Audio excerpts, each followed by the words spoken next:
Hello everyone, welcome to my YouTube channel English literature zone. आज के video में हम लोग लेडी चैटरलेस लवर्ड का समरी पढ़ेंगे, समझेंगे कि कैसा था नॉवेल, पोइट क्या कहना चाहता है। तो वीडियो शुरू करते हैं। वीडियो जो है काफ़ी इजी लैंग्वेज में होगा और वीडियो के थ्रू अगर आपका हेल्प होता है, वीडियो आपके सिलेबस का है, तो प्लीज़ आप लोग वीडियो को लाइक कीजिएगा, चैनल को सब्सक्राइब कीजिएगा और कमेंट करके ही बताइएगा वीडियो को कैसा लगा।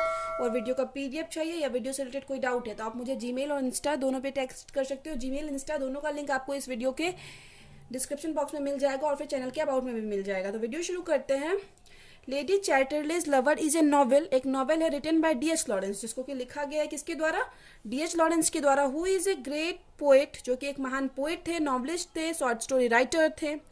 हिज नॉवेल, अब उनकी जो नॉवेल है Sons and Lovers, The Rainbow and the Women in Love, इसमें सन्स एंड लवर्स पर वीडियो हम ऑलरेडी अपलोड कर रखे हैं, made him one of the most influential English writer of the 20th century. 20th century का one of the most प्रभावशाली writer बनाती है उनकी ये सब जो नॉवेल है। फिर आगे, Lawrence completed Lady Chatterley's lover, Lady Chatterley's जो हम लोग का प्रेजेंट नॉवेल है जिसके बारे में डिस्कस कर रहे हैं, कंप्लीट कर लिए थे 1926 में, and spend 2 years trying to get it published, और मतलब पूरा व्यतीत किए थे 2 years इसको पब्लिश करवाने में, trying to get published. He subsequently printed it privately in Florence in 1928 में फ्लोरेंस में इसको प्राइवेटली क्या करवाए थे, प्रिंट करवाए थे। अब बहुत सारा रीज़न है कि क्यों ऐसा, इस नॉवेल के साथ ऐसा क्या था जो इसको नॉवेल को इस तरीके से पब्लिश किया गया या फिर पोएट को इतना टाइम लगा इसको पब्लिश करने में। फिर आगे 2 years बिफोर हिज डेथ, अपने डेथ के 2 साल पहले 1928 में इसको पब्लिश करवाए थे फ्लोरेंस में। तो इससे ये क्लियर होता है कि लॉरेंस जो है, डी एस लॉरेंस की जो मृत्यु हुई थी वो 1913 में हो चुकी थी। फिर आगे है, the novel was first published privately 1928, पहली बार 1928 में पब्लिश किया गया था इन इटली में। ठीक है, ऑब्जेक्टिव पॉइंट ऑफ व्यू से याद रखिएगा कि इटली में पहली बार पब्लिश किया गया था। एंड इन 1929 इन फ्रेंच, और फ्रांस में 1929 में। Lady Chatterley's lover was ban था, ये रोक था इस नॉवेल पे, इन द यूएस में बैन था, एंड ब्रिटेन और इंडिया में भी बैन था फॉर ओवर 30 years, लगभग 30 years तक, 30 साल तक ये नॉवेल बैन रहा, फॉर बीइंग ऑब्सेंस यानी अश्लील होने के कारण। कुछ ऐसा वर्ड, कुछ ऐसा सीन्स इसमें दिखाया गया था जो कि अश्लील था, गंदा था, सेक्सुअलिटी को दिखाता था, इस वजह से इसको बैन किया गया था बहुत सारे जगहों पर। बट इन 1960, लेकिन 1960 में the novel was respectively published in each country, novel को पूरे कंट्री में पब्लिश किया गया।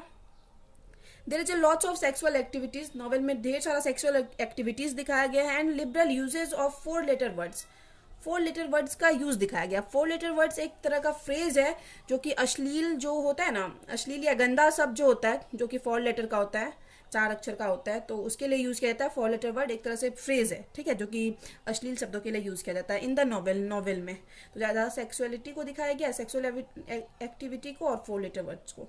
फिर आगे the lead character of this novel का जो लीड कैरेक्टर है वो है यार Connie, her husband sir Clifford and Oliver Mellors, ये 3 जो है काफ़ी इंपॉर्टेंट और लीड कैरेक्टर है इस नॉवेल के। फिर आगे हैं, shortly after Connie married Clifford, अब कुछ समय पहले जब शादी हुई थी कॉनी की क्लिफर्ड से, he sustained in world war 1 was confined to a wheelchair and become sexually important. तो ये जब शादी हुई थी लोग की, तो ये क्या फर्स्ट वर्ल्ड वॉर के लिए गया था, जिस वजह से क्या हुआ, ये एक व्हील चेयर तक सीमित हो गया, वर्ल्ड वॉर के रीजन से कि कुछ ऐसा हो गया था वहाँ पे कि उसको व्हील चेयर तक सीमित रहना पड़ा, एंड बिकम सेक्सुअली इम्पोर्टेंट, और इसी वजह से वर्ल्ड वॉर 1 की वजह से ही वो क्या हो गया था, सेक्सुअली इम्पोर्टेंट यानी नपुंसक भी हो गया था, अब सेक्स वाला जो पावर है उसके अंदर नहीं रहा था। फिर आगे है, कॉनी सपोर्ट्स हिम, कॉनी क्या करती थी, उसको सपोर्ट करती थी, and take care of him as much as possible, उसके ध्यान भी रखती थी जितना ज़्यादा पॉसिबल हो सके, जैसे नॉर्मली एक अच्छी वाइफ को करना चाहिए तो वो करती ही थी। बट अभी शादी का कुछ ही टाइम हुआ है इन लोग का।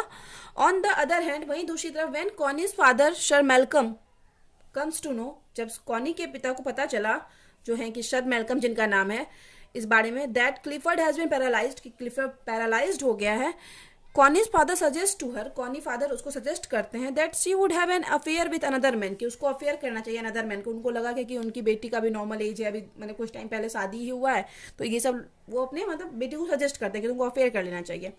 Clifford start writing. अब क्लिफर्ड जो है व्हील चेयर पे है तो वो राइटिंग करना स्टार्ट कर दिया। Guest often come to the state, mostly writers, उसके स्टेट यानी जो घर है उसका, जो मतलब जहाँ भी रहते हैं तो वहाँ पे आता था ढेर सारा, कौन आता था, राइटर्स आता था, who help Clifford to advertise his work, जो कि क्लिफर्ड की हेल्प करता था एडवर्टाइज यानी विज्ञापित करने में, मतलब उनके वर्क को पब्लिश करने में मदद करता था, क्योंकि क्लिफर्ड तो व्हील चेयर पे और फिर ये राइटिंग कर रहा है तो इस वजह से इसके पास ढेर सारे राइटर आते थे। Soon after, Clifford is already considered one of the most popular writer and earn a lots of money from this. और कुछ समय बाद क्या हो गया कि क्लिफर्ड खुद से बहुत पॉपुलर राइटर बन गया और अर्न मनी और ढेर सारा पैसा भी कमाने लगा राइटिंग के थ्रू। वंस क्लिफर्ड सीज, एक बार क्लिफर्ड देखता है द सैडनेस, उदासी को देखता है, and dissatisfaction of his wife, अपनी वाइफ के उदासी और डिससेटिस्फैक्शन को देखता है, उसकी तरफ उसका ध्यान जाता है, एंड एडमिट्स दैट, और एडमिट करता है that he would not mind if she gave birth to a child from someone else. वो बोलता है कि मुझे कोई भी बुरा नहीं लगेगा है, मैं इस चीज़ को माइंड नहीं करूँगा अगर तुम एक चाइल्ड को बर्थ देती हो जो किसी और का हो, बट ऑन कंडीशन, लेकिन एक कंडीशन भी रखता है that between them everything would in the old way, लेकिन ये कंडीशन रखता है कि जो भी हो, मैं जिससे तुम्हारा अफेयर हो कोई दिक्कत नहीं है उसे, लेकिन हम दोनों के बीच में जो है ना पहले जैसा था सब कुछ वैसा ही रहेगा, ये कंडीशन रखता है।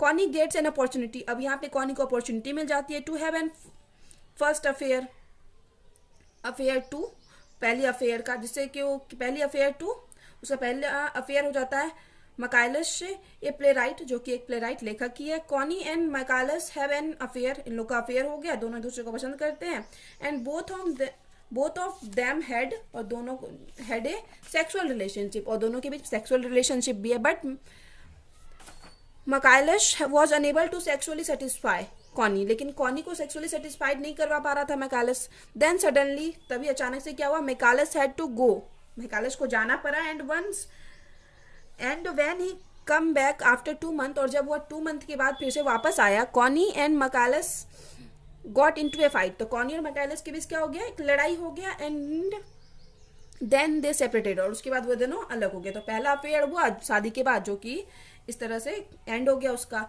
आफ्टर सम टाइम, और कुछ समय बाद, Connie was roaming in the forest, Connie roaming यानी घूम रही थी इधर से उधर फॉरेस्ट में, जंगल में, एंड सी फाउंड मैलर्स, और उसको कौन मिलता है, मैलर्स मिलता है। He is a married man, वह एक शादीशुदा आदमी है, whose wife was not with him, जिसकी की वाइफ उसके साथ नहीं है। While Mellors was taking bath, जब मैलर्स क्या कर रहा था, नहा रहा था, Connie one saw him, Connie उसको देख लेती है, शर्टलेस देख लेती है, and she get sexually excited, और सेक्सुअली एक्साइटेड हो चुकी होती है। सिंस देन, तभी से Connie started liking her, Connie उसको पसंद करने लगती है। Connie sister Hilda comes to visit her and paying attention to her sister painful appearance. अब कॉनी की सिस्टर है एक हिल्डा, जो कि उससे मिलने आती है जब उसको पता चलता है कि उसके हस्बैंड को पैरालाइज हो गया या व्हील चेयर पे है, ताकि उसका मतलब दुख में थोड़ा साथ दे सके। सी फोर्सेस क्लिफर्ड, तो वो क्लिफर्ड जो है कॉनी के हस्बैंड, उसको फोर्स करती है टू हायर ए नर्स, कि एक नर्स हायर रख लेने के लिए, फॉर हिमसेल्फ, खुद के लिए, सो दैट हिज वाइफ, ताकि उसकी जो वाइफ है does not have to worry about taking care to him, ताकि उसकी वाइफ को मतलब बहुत ज़्यादा चिंता नहीं, कॉनी को कहीं ना कहीं इंगेज रहना पड़ता था अपने हस्बैंड में। तो इस वजह से ये हिल्डा सजेस्ट करती है कि तुम एक नौकर रख लो अपने लिए, मेड रख लो, नर्स रख लो, so that his wife does not have worry about taking care to him, ताकि वाइफ को उसकी चिंता न रहे। Then Connie and her sister, तभी उसकी कॉनी और उसकी sister hired a caretaker, एक केयर टेकर हायर करती है, नेम मिसेस बॉल्टन, जिसका कि नाम है Mrs Bolton. Now once again, और एक बार फिर Connie went to the forest, Connie जंगल जाती है, टू मीट मैलर्स, मैलर्स से मिलने के लिए। मैलर्स एट फर्स्ट डिनाइज, पहले तो मैलर्स मना करता है कॉनी को, बट लेकिन फिर क्या होता है, then later he too agrees and both of them shares a sexual relation, लेकिन बाद में वो भी राजी हो जाता है और दोनों क्या करते हैं, सेक्सुअल रिलेशनशिप शेयर करते हैं। व्हेन कॉनी डिस्कवर्ड, जब कॉनी को पता चलता है, सी इज प्रेग्नेंट, कि कॉनी अब प्रेग्नेंट है, सी इज हैप्पी, वह खुश भी होती है, बट सी टेल्स क्लिफर्ड, और वह क्लिफर्ड को बताती है that it is the child of an upper classman, की यह जो बच्चा एक अपर क्लासमैन का है, लेकिन यह चीज़ झूठ रहता है, क्योंकि जो मैलर्स है वो किसी लो क्लास के से बिलोंग करता है। But all the details of the affair finally came out, लेकिन सारा जो डिटेल्स था अफेयर का, सारा जो सच्चाई थी वो बाहर आ गई। Now Connie was going to Italy, अब कॉनी को क्या कहाँ जाना है, इटली जाना है, टू विजिट हर फादर, अपने फादर के पास, एंड सिस्टर, फादर और सिस्टर के पास इटली जाती है। एंड शी वांटेड डाइवोर्स, और वह डाइवोर्स चाहती है फ्रॉम क्लिफर्ड, क्लिफर्ड से डाइवोर्स चाहती है, क्योंकि वो प्रेग्नेंट हो गई है, कहीं ना कहीं पसंद भी करने लगी है मैलर्स को। But Clifford refusing to give Connie's divorce, लेकिन कॉनी को डाइवोर्स देने से मना कर देता है क्लिफर्ड। एक तरह से गुस्सा भी है कि वो प्रेग्नेंट हो गई किसी लोअर कास्ट के इंसान से, लेकिन डाइवोर्स देने से भी मना कर देता है, ताकि उसको लगता है कि कहीं ये फिर हमको छोड़कर शादी कर लेगी किसी और से। Connie will is hopefully that one day, अब कॉनी ये आशा करती है कि एक दिन she will definitely get divorced, confirm उसको एक दिन डाइवोर्स मिलेगा। Mellors is also waiting for a divorce, Mellors भी अब डाइवोर्स का, तलाक का वेट कर रहा है फ्रॉम हिज वाइफ बेर्था, अपनी वाइफ बेर्था से। Mellors and Connie are temporarily living apart, अभी मेलर्स और कॉनी जो है अलग अलग रह रहे हैं, but it is very likely, लेकिन यह कंफर्म संभावना है इस चीज की, that they will be together very shortly, बहुत जल्द ही दोनों एक साथ रहने लगेंगे। दस वी कैन से दैट, इस प्रकार हम कह सकते हैं, थ्रू दिस नॉवेल, इस नॉवेल के through Lawrence address female sexual desire, Lawrence जो क्या दिखाते हैं, फीमेल सेक्सुअल डिजायर को दिखाते हैं। इसको अंडरलाइन कर दीजिएगा, काफी इंपॉर्टेंट लाइन है। Love and personal relationship are the threads, love और पर्सनल रिलेशनशिप जो है थ्रेड है, मतलब धागा है, that bind this novel together, जो कि इस नॉवेल को मतलब बांधे हुए है, जोड़े हुए हैं। D S. Lawrence full name, D S. Lawrence का जो पूरा नाम है वो है David Herbert Lawrence, has written a number of poems, ढेर सारा पोएम्स लिख रखे हैं, नॉवेल्स लिख रखे हैं, जिससे उनको प्रसिद्धि भी मिली है through out his literary career, अपने लिटरेरी करियर में, साहित्यिक करियर में। But he is best known for his infamous novel, लेकिन बेस्ट नोन जाने जाते हैं मेनली अपने इनफेमस यानी बदनाम नॉवेल से, जो है लेडी चैटरलेस लवर। तो यहाँ पे वीडियो खत्म होता है। वीडियो अगर आपको अच्छा लगा, आपके लिए हेल्पफुल है, तो प्लीज़ आप लोग वीडियो को लाइक कीजिएगा, चैनल को सब्सक्राइब कीजिएगा और कमेंट कीजिए वीडियो आपको कैसा लगा। और PDF चाहिए तो आपको पता ही है कि Gmail पे टेक्स्ट करना है या Instagram पे। तो मिलते हैं नेक्स्ट वीडियो में नेक्स्ट टॉपिक के साथ।